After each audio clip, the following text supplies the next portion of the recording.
Okay, we're back with American Miscellany, published in 1865 by Mr. Robert Sears. And we're heading into essay number 38. However, Mr. Sears seems to like to fill random spaces in his text with just random thoughts, it seems like. So we've just finished essay number 37 about remedies against moths. And we're about to move to essay number 38 on consolations. But we do have a little blurb here that has nothing to do with either of those subjects that I'll just go ahead and read. All right. On page 95 of American Miscellany, we have this little blurb. The laborer is worthy of his hire. Man does not deal with his brother as God deals with him. He causes the sun to shine, and his showers to descend with equal profusion upon all, both upon the high and the low, the rich and the poor. But in adjusting the rewards of labor, we adopt no such equitable rule. We pay largely for labor of the head and little for the labor of the hands.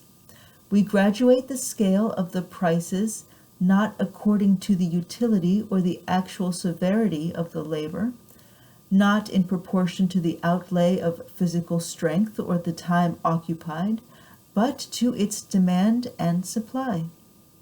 Hence, that class of mankind, laborers, being the most numerous class, are the worst paid people in society. We cannot control the laws of nature, yet this we may do, pay as liberally as we can afford for labor, common labor, the labor of the poor. You know, that's solid. Thank you, Mr. Sears. That is a solid blurb, which I hope everybody can live by. Okay, so let's move on.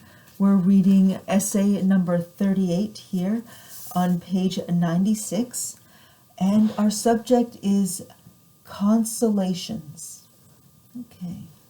My father, our work is fatiguing today. The spade rebounds upon the parched earth. The sun darts rays of fire.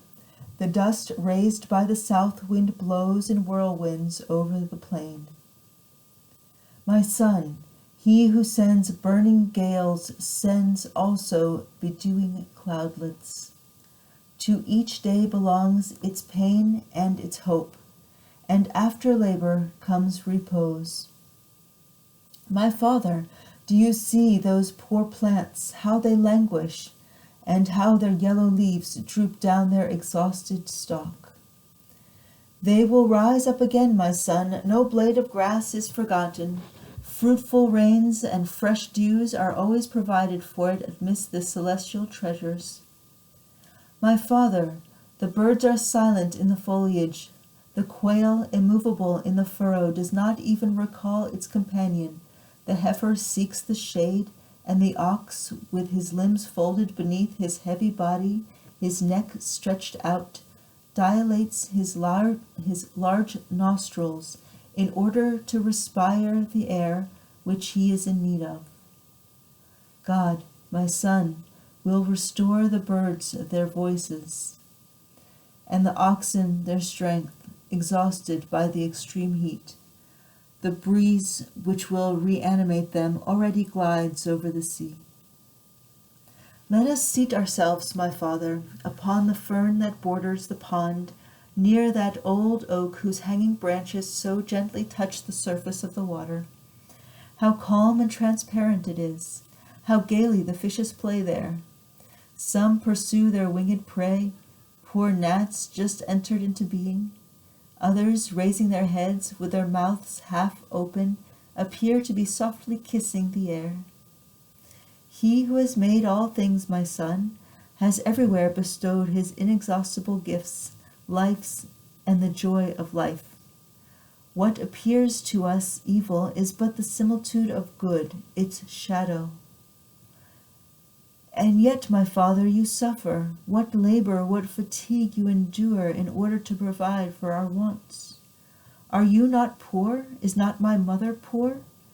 Is it the sweat of your brow which has given me food? Have you ever for one single day had the morrow provided for? What signifies the morrow to us, my son? The morrow belongs to God. Let us confide in him. Whoso rises in the morning knows not whether he shall see the evening. Why then trouble and disquiet oneself about a time which will perhaps never arrive?